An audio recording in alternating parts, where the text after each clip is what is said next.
Hi, John here. In this episode of Tango Vagabond, I share a little bit of my Navy experience and stuff. This was just basically a short story I wrote about some different things that kind of happened, and it just kind of was coming together of various things that was part of my own experiences in the Navy and stuff. Anyways, hope you enjoy it, and here goes. Sometimes you're the windshield, sometimes you're the bug. Your lyrics, Mary Chapin Carpenter song. Standing in formation at dusk outside the hangar, I felt the rivulets of sweat pull into the delta that was the small of my back. Lines of dungarees, half powder blue, half blue jean, lined up in neat rows behind me. As the sweltering heat finally gave way to limp stickiness that clung to our skin, the floodlights flickered on, and so did the mosquitoes' taste for blood. Yet at first, everyone seemed to be just grin and bear it. But as the commanding officer, who reminded me of Ned Flanders from The Simpsons, droned on about something that seemed important enough at the time to announce in front of the entire squadron, these flying syringes poked through our starched polycotton uniforms to draw blood with their hydraulic pistons, punctuating the agonizing minutes. What happens on deployment stays on deployment. We were well beyond 2 TACANs away from our home base in San Diego. The 2 TACAN rule being that once outside of the range of 2 of these military navigation aids, anything goes. Such was the wink wink, nudge nudge, need I say more, behind the veneer of Navy family values. It was an excuse, of course, for guys to get away with whatever that did not leave permanent traces that flowers or penicillin could not cure stateside. At the time, this only mattered to me a little. It had been only 3 or 4 months ago since my marriage began to unravel in the middle of our squadron's West Pacific Westpac deployment aboard the USS Constellation. I vaguely remember thinking at the time how radically different my life was turning from the wife, house, 2.5 kids, fast track to the space program life that I envisioned. Perhaps the most surreal moment was seeing our ship on CNN patrolling during the Chinese missile crisis with Taiwan. Yet, instead of being an ending, somehow it was the beginning. The beginning of how I came to understand that life is what happens while you make plans. Somehow, in the midst of feeling utterly small and alone in the steel city of 5,000, I discovered at the same time a much bigger part of myself.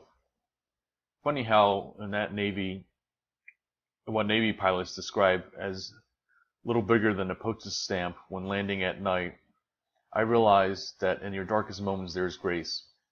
A quiet connectedness even as you lay in your bed wondering what you're doing in the middle of nowhere. This must be how future travelers will feel shuttling among the stars.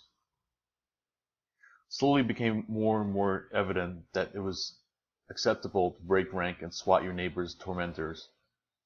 Military standards dictated that in formation you were supposed to stand at attention, unyielding as the ceremonial guards keeping watch on the tomb of the unknown soldier. Yet somehow, by some unspoken consensus, we all agreed that while it was bad form to relieve yourself of the torture inflicted by these tiny weapons of mass annoyance, it was acceptable to swat those around you. 1 or 2 pats gradually mushroomed into what became a flurry of mercy beatings, like the popping of bubble wrap at Christmas, until at last we were dismissed.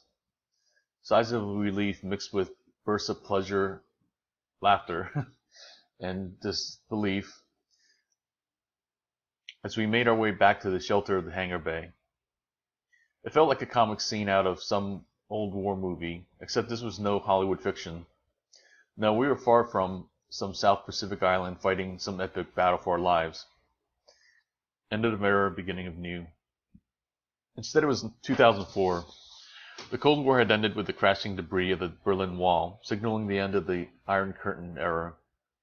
Reagan's proud 600-ship Navy had been reduced to maybe half of its former glory.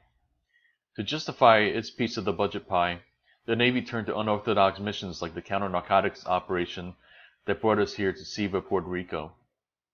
Night after night, our squadron, which launched the E-2 Hawkeye, otherwise known as the Navy's AWACS, or Airborne Warning and Control System, on sorties to coordinate various agencies that, in theory, intercepted the drug runners as they landed their contraband on nearby shores.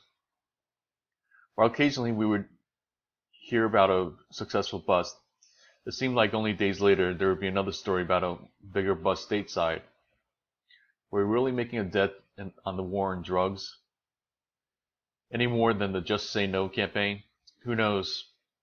Some days you believe you're making a difference, then there are others you wonder who's really doing the swatting and who's just buzzing around.